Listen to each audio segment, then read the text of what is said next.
Hello ನಮಸ್ತೆ. ಇವತ್ತು ನಾವು ಇನ್ಸ್ಟೆಂಟ್ ದೋಸೆ ಮತ್ತು ಬಟಾಣಿ ಕರಿ ಮಾಡೋದು ಹೇಗೆ ನೋಡೋಣ.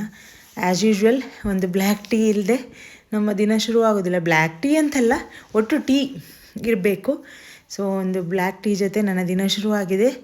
ಇಲ್ಲಿ ನಾನು ತೊಳೆದಿಟ್ಟಿರುವಂತಹ ಅವಲಕ್ಕಿ 1-2 ಸಲ ತೊಳಿಬೇಕು, ಇಲ್ಲಾಂದರೆ ತುಂಬ ಡಸ್ಟ್ ಇರುತ್ತೆ. ನಾನು ತೊಗೊಂಡಿರೋದು ದಪ್ಪ ಅವಲಕ್ಕಿ ನೋಡಿ, ನೀಟಾಗಿ ತೊಳೆದಿದ್ದೀನಿ. ಜೊತೆಗೆ ತೊಳೆದಿಟ್ಟಿರುವಂತಹ ರವೆ, ಸಣ್ಣ ರವೆ, ಯಾವ ರವೆ ಆದರೂ ತೊಂದರೆ ಇಲ್ಲ.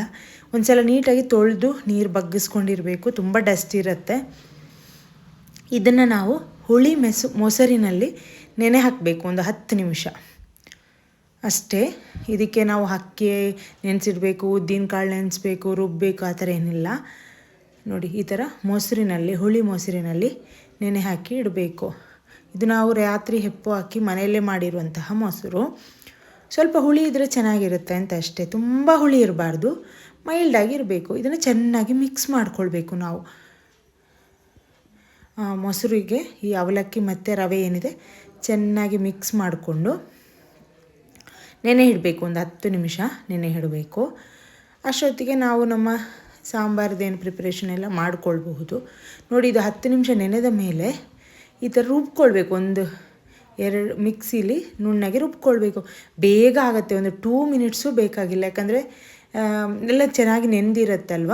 ಜಸ್ಟ್ ರುಬ್ಕೊಳ್ಬೇಕು. ಇಡ್ಲಿ ಹಿಟ್ಟಿನ ಅದಕ್ಕೆ ರುಬ್ಕೊಳ್ಬೇಕು, ಅಷ್ಟು ದಪ್ಪ ಇದ್ದರೆ ಸಾಕು, ತುಂಬ ತೆಳ್ಳಗೆ ಬೇಡ. ಒಂದು ಸ್ವಲ್ಪ ರುಚಿಗೆ ತಕ್ಕಷ್ಟು ಉಪ್ಪು ಮತ್ತು 1-2 ಚಿಟಿಕೆ ಸೋಡಾ, ಅಡುಗೆ ಸೋಡಾ ಹಾಕ್ಕೋಬೇಕು, ಚೆನ್ನಾಗಿರುತ್ತೆ. ಸೋಡಾ ಬೇಡ ಅಂದರೆ ಸ್ಕಿಪ್ ಮಾಡ್ಬೋದು, ಏನೂ ತೊಂದರೆ ಇಲ್ಲ. ಬಟ್ ನಾವು ಇನ್ಸ್ಟೆಂಟಾಗಿ ಮಾಡೋದ್ರಿಂದ ಅಷ್ಟೇ.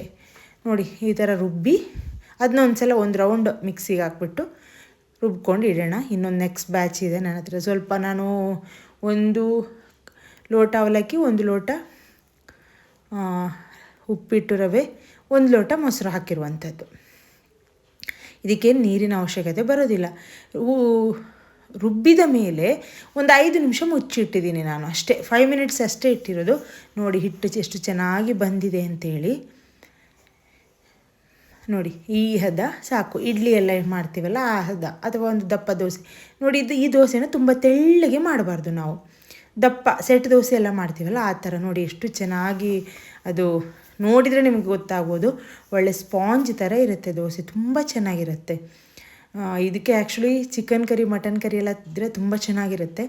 ನಾನು ಒಂದು ಸ್ವಲ್ಪ ಈಗ ಒಂದು 2-3 ದಿನದಿಂದ ವೆಜ್ ತಿಂತಾಯಿದ್ದೀವಿ, ಒಂಚೂರು ಪೂಜೆ ಇದೆ ಮನೆಯಲ್ಲಿ ಅಂತ. ಅದರಿಂದಾಗಿ ಬಟಾಣಿ ಸಾರು ಮಾಡಿರೋದು, ಹಸಿ ಬಟಾಣಿ ತುಂಬ ಚೆನ್ನಾಗಿರುತ್ತೆ. ಹಸಿ ಬಟಾಣಿ ಸಾರನೂ ಚೆನ್ನಾಗಿರುತ್ತೆ, ಯಾಕಂದರೆ ಆ ಟೇಸ್ಟ್ ಒಂಥರ ಸ್ವೀಟ್ ಆಗಿ ತುಂಬ ಚೆನ್ನಾಗಿರುತ್ತೆ. ನೋಡಿ ದೋಸೆ ಎಷ್ಟು ಸಾಫ್ಟಾಗಿ ಬಂದಿದೆ ಅಂತ ಈ ಒಂದು ಟೆಕ್ಸ್ಚರ್ ನೋಡುವಾಗಲೇ ನಿಮಗೆ ಗೊತ್ತಾಗ್ಬೋದು. ಸೊ ಬಟಾಣಿ ಸಾರಿಗೆ ಟೊಮೆಟೊ ಬೇಕಿತ್ತು, ಮನೇಲಿ ಟೊಮೆಟೊ ಮುಗ್ದಿತ್ತು. ಸೊ ನಾನು ಮತ್ತು ನಮ್ಮ ಅತ್ತೆ ಚೆರಿ ಟೊಮೆಟೊ ಕುಯ್ತಾ ಇದ್ದೇವೆ ಇಲ್ಲಿ. ತುಂಬ ಆಗಿತ್ತು ಮನೆಯಲ್ಲಿ ಚೆರಿ ಟೊಮೆಟೊ, ತುಂಬ ಟೇಸ್ಟ್ ಚೆನ್ನಾಗಿರುತ್ತೆ. ಮತ್ತು ಮನೆಯಲ್ಲೇ ಆಗಿರುವಂಥದ್ದು, ಯಾವುದೇ ರೀತಿಯ ಆರ್ಗ್ಯಾನಿಕ್ ಬಳಸಿಲ್ಲ, ಬರೀ ನೀರಷ್ಟೇ ಬಿಟ್ಟಿರೋದು ಇದಕ್ಕೆ. ನೋಡಿ, ತುಂಬ ಸಿಕ್ಕಿದೆ ಆವತ್ತು ಆ್ಯಕ್ಚುಲಿ ನಮಗೆ, ನಿಮ್ಗೆ ಕಾಣ್ತಾ ಇದೆಯೋ ಗೊತ್ತಿಲ್ಲ. ಮತ್ತು ಕೊತ್ತಂಬರಿ ಸೊಪ್ಪು ಬೇಕಿತ್ತಲ್ಲ, ಸೊ ನಾನು ಕೊತ್ತಂಬರಿ ಸೊಪ್ಪು ಕೀಳ್ತಾ ಇದ್ದೀನಿ, ಮನೆಯಲ್ಲೇ ಬೆಳೆದಿರುವಂಥ. ನಾನು ಮೊನ್ನೆ ನಮ್ಮ ಮನೆ ಹತ್ರ ಇರುವ ಗಾರ್ಡನ್ ಅಂತ ಒಂದು ಚಿಕ್ಕ ವೀಡಿಯೋ ಹಾಕಿದ್ದೆ. ಆವಾಗ ತುಂಬ ಚಿಕ್ಕ ಇದ್ವು ಗಿಡ, ಈಗ ನೋಡಿ ದೊಡ್ಡದಾಗಿದ್ದಾವೆ. ಸೊ ಎಷ್ಟು ಫ್ರೆಶ್ ಆಗಿ ಪರಿಮಳ ಇತ್ತು ಅಂತೇಳಿದರೆ, ನಾವು ಅಂಗಡಿಯಿಂದೆಲ್ಲ ತಂದಾಗ ಎಷ್ಟು ಸ್ಮೆಲ್ ಇರೋದಿಲ್ಲ, ಅಷ್ಟು ಚೆನ್ನಾಗಿರ್ತದೆ ಮನೆಯಲ್ಲಿ ಬೆಳೆಸ್ಕೊಂಡ್ರೆ, ತುಂಬ ಚೆನ್ನಾಗಿರ್ತದೆ. ನನಗೆ ಎಷ್ಟು ಬೇಕೋ ಅಷ್ಟು ಮಾತ್ರ ಎತ್ಕೊಂಡೆ ನಾನು, ಫ್ರೆಶ್ ಆಗಿ ತುಂಬ ಚೆನ್ನಾಗಿತ್ತು. ನಾನು ಒಂದು ಕೈಲಿ ಮೊಬೈಲ್ ಹಿಡ್ದಿರೋದ್ರಿಂದ ಅದು ಕರೆಕ್ಟಾಗಿ ವೀಡಿಯೋ ಮಾಡಲಿಕ್ಕೆ ಆಗಲಿಲ್ಲ ನನ್ನ ಕೈಲಿ. ನೋಡಿ ಇಷ್ಟು ಕಿತ್ಕೊಂಡಿದ್ದೀನಿ ನಾನು, ನನಗಿಷ್ಟು ಇವತ್ತಿಗೆ ಸಾಕು. ಸೊ ಬೇಕಾದಾಗ ಕಿತ್ಕೊಳ್ಳುವ ಅಂತ. ನೋಡಿ, ಒಂದು ಲೈನ್ ಇದೆ, ಇನ್ನೊಂದು ಕಡೆ ಅಷ್ಟೇ ಬೆಳೆಸಿದ್ದೀವಿ. ಈಗ ಒಂದು ಸೈಡ್ ನೋಡಿ, ಈಗ ಬೀನ್ಸ್ ಗಿಡ ಸಹ ಹೂ ಬಿಡಲಿಕ್ಕೆ ಶುರುವಾಗಿದೆ. ಮೊನ್ನೆ ನಾನು ತೋರಿಸಿದ್ದೆ ವಿಡಿಯೋ. ಹಾಗೆ ಒಂದು ದಾಸವಾಳ ಸಿಕ್ತು, ಅರಳಿತ್ತು, ಅದನ್ನು ತಗೊಂಡು ಮನೆಗೆ ಬಂದೆ ನಾನು. ದೇವರಿಗೆ ಮುಡಿಸ್ಲಿಕ್ಕೆ ದಾಸವಾಳ ಚೆನ್ನಾಗಿರುತ್ತೆ ಅಂತೇಳಿ, ಅಂದರೆ ನಮ್ಮ ಮನೆಯ ತೋಟದಲ್ಲಿ ಬೆಳೆದ ದಾಸವಾಳ ಅಂತೇಳೋ ಒಂದು ಪ್ರೀತಿ.